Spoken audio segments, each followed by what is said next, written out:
Hello friends, welcome to my channel. তো আজকে আমি আমার যাত্রাটা তোমাদের সঙ্গে শেয়ার করছি। তো এক ঝলকে পুরোটা দেখিয়ে দিলাম। পুরোটা না, আরও অনেক কিছু বাকি আছে। তো চলো যাওয়াটা শুরু করি।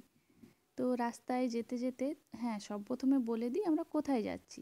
তো আমরা যাচ্ছিলাম মেদিনীপুরে বাই রোড গাড়িতে করে।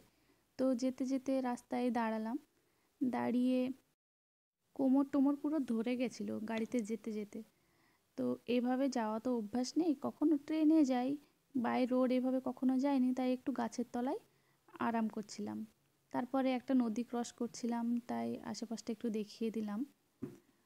দিয়ে রাস্তা তো ফুরোই না, সারাটা দিন আমরা চলেই যাই। এই নদীটার কি নাম আমার জানা নেই, এটা বর্ধমানে, মনে হয় বর্ধমানের ওপর দিয়ে যাচ্ছিলাম। তারপরে আমরা এই যে শক্তিগড়ের ল্যাংচা কুঠি, মানে ল্যাংচা বিখ্যাত শুনেছিলাম, তাই একটু ল্যাংচা নিতে দাঁড়ালাম। তো দেখছো পাশাপাশি তো অনেক ল্যাংচার দোকান, কোনটা থেকে নেবো আর কোনটা অরিজিনাল ল্যাংচা সেটা তো বুঝতে পারছিলাম না। তো যে কোনো একটা দোকানে আমরা দাঁড়ালাম, দাঁড়িয়ে ল্যাংচা নিলাম। তো বেশ ভালোই ছিল খেতে।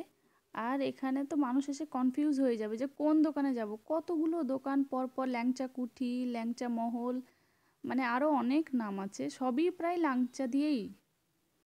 তো আমাদের ল্যাংচা নেওয়া শেষ হলে আমরা একটা হোটেলের খোঁজে বেরিয়ে পড়লাম। তো আমাদের এখানে দুপুর গড়িয়ে প্রায় বিকাল, কেননা আমরা সেই সকাল 9টায় বেরিয়েছি।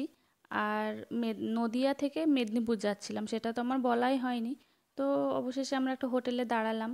তো হোটেলে আমি একাই খেলাম সবজি ভাত। এখানে দেখে নাও তোমরা কী কী সবজি ছিল: বেগুন ভাজা, আলু ভাজা, একটা শাকের তরকারি, আলুর তরকারি, এগুলোই ছিল। তো আমি একাই খেলাম, ড্রাইভার ভাইয়া ওরা বিরিয়ানি খাবে বললো। তো কিছুক্ষণ পরে ওরা একটা বিরিয়ানির দোকান খুঁজে বিরিয়ানি দোকানে ওরা বিরিয়ানিটা খেয়ে নিল। তারপর আমাদের এইভাবে আবার যাত্রা শুরু। প্রায় সন্ধ্যা 7টার দিকে আমরা পৌঁছেছিলাম।